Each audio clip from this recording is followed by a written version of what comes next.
Hello, আসসালামু আলাইকুম। সকলে কেমন আছেন? আশা করি সকলেই ভালো আছেন। তো আজকে আবার বিকেলবেলা চলে এসেছি আম্মুর ছাদ বাগানে।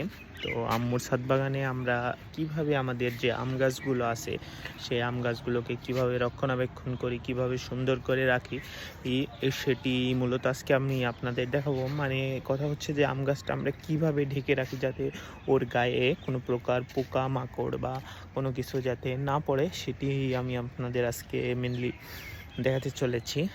তো চলুন দেখাই।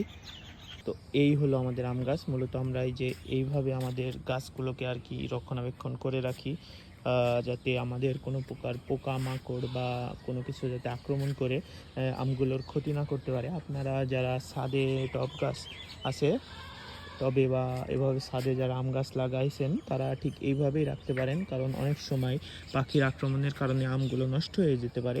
এই যে দেখুন আমের সাইজ আর আমের গঠন দেখুন, আলহামদুলিল্লাহ আমাদের খুব সুন্দর গাছে আম হয়েছে।